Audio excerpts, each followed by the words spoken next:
I think the ability to pivot quickly to technological solutions.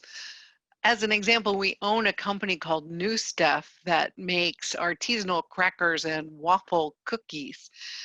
Their sales force was used to on site, in person sales meetings. And obviously, COVID-19 rendered that impossible. So entered Peloton RPM. RPM stands for Role Play Management. And training was kicked off through personal coaching, online role playing, and a whole bunch of technical hints. Our entire sales force gained the ability and the knowledge to be accomplished video based sellers. So, technologically pivoting has been really critical for us.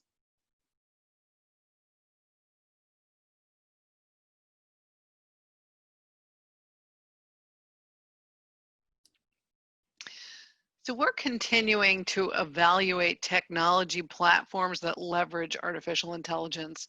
This is to enable our deal teams to connect quickly with people who are knowledgeable about a particular industry. It's a really competitive world out there.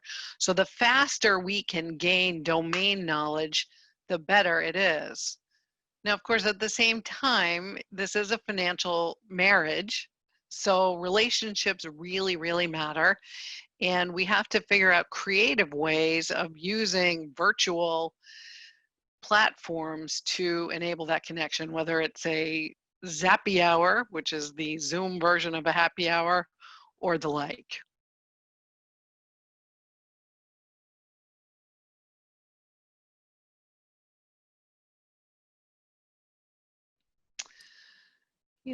Transition rapidly to a full-blown remote workforce for 100 companies is possibly not innovative, but it is really, really significant.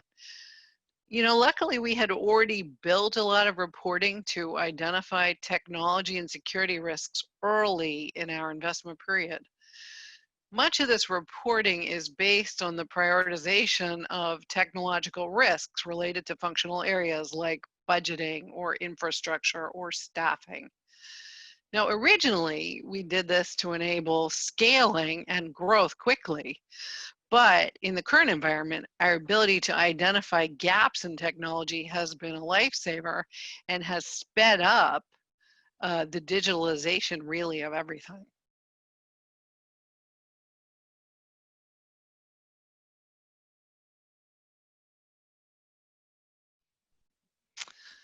I think it's really about efficiency. The company I talked about earlier, New Stuff, was able to continue having high level sales calls despite travel restrictions between countries. And in this environment, that is incredibly useful. But think about how helpful those skills will be in the future as people consider their T&E budgets, for instance. I also think there's more outsourcing. For example, a small and medium enterprise has to go remote quickly, just as quickly as a big enterprise. And so outsourced management service providers can provide that kind of infrastructure really rapidly. And for the private equity industry itself, I think people have really learned that what is prized is good judgment, not necessarily your ability to build a model.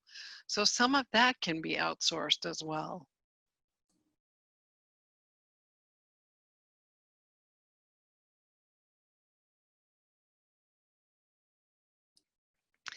I think we're going to see more automation. I think distance training becomes more important, simpler ways to populate data. This is likely going to make the environment actually even more competitive. So deep domain expertise in whatever it is you're focused on is going to become critical.